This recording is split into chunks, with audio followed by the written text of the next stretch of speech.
আরজিকর হাসপাতালে হামলা ও মহিলা চিকিৎসককে ধর্ষণ করে খুনের ঘটনায় আজ এসইউসিআইয়ের পক্ষ থেকে 12 ঘন্টা সাধারণ ধর্মঘটের ডাক দেওয়া হয়। আর সেই ধর্মঘট সফল করতে জেলায় জেলায় শুরু হয়েছে বিক্ষোভ মিছিল।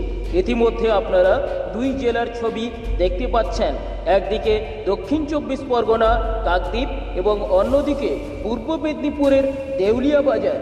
এই বিষয়ে এসইউসিআই এর আন্দোলনকারীরা কি বলছেন আসুন শুনে নিই।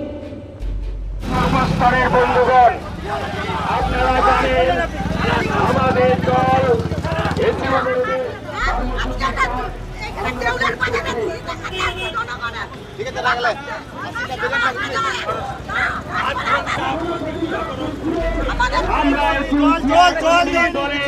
পূর্ব মেদিনীপুরের প্রতীকী অবরোধের কর্মসূচি তুলে নেব।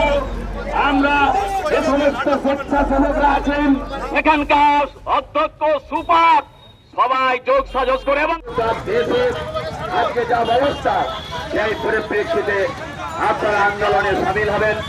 আমরা সমস্ত জায়গায় কলকাতার আরজিকর হসপিটালে গত 9ই আগস্ট যেভাবে মহিলা ডাক্তারের উপর পাশবিক অত্যাচার করে খুন করা হয়েছে, তার প্রতিবাদে অবিলম্বে বিচার বিভাগীয় তদন্ত করে দোষীদের দৃষ্টান্তমূলক শাস্তির দাবিতে গত পরশুদিন রাত্রিতে মহিলাদের রাত জাগো রাত দখল করো যে কর্মসূচি ছিল, সেই কর্মসূচির দিনই ওই আরজিকর হসপিটালে পুলিশের উপস্থিতিতে গুন্ডা বাহিনী দুষ্কৃতীদের আক্রমণ যেভাবে ঘটেছে, সেই ন্যাক্কারজনক ঘটনার প্রতিবাদে আমাদের দল এসইউসিআই কমিউনিস্ট আজ 12 ঘন্টার সাধারণ ধর্মঘট আহ্বান করেছে।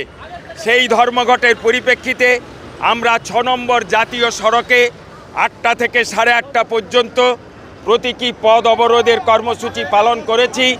সকাল 6টা থেকে বিক্ষোভ পিকেটিং চলবে সন্ধ্যা 6টা পর্যন্ত। এত সত্ত্বেও যদি রাজ্য সরকার আমাদের এই দাবিগুলি মেনে না নেয়, তাহলে আমরা আন্দোলন আরও তীব্রতর করব। নারায়ণ চন্দ্র নায়ক, সম্পাদক মণ্ডলীর সদস্য, এসইউসিআই কমিউনিস্ট, পূর্ব মেদিনীপুর জেলা কমিটি। বিক্ষোভ তো কীভাবে হবে? বিক্ষোভ তো রাস্তার উপরে, রাস্তা আটকে জনসাধারণের বিবেককে জাগ্রত করতে হবে। পুলিশ এসে জোর জুলুম করছিল বলে বিক্ষোভকারীরা শুয়ে বিক্ষোভ প্রদর্শন করেছে, এটাই গণতান্ত্রিক আন্দোলনের একটা রীতি, তাতে সমস্যা তো কিছু নেই। আমরা আধ ঘন্টা প্রতীক পথ অবরোধ করেছি, তারপরে আমরা সেই পথ অবরোধ প্রত্যাহার করে নিয়েছি। আমরা এখন পিকেটিং করছি।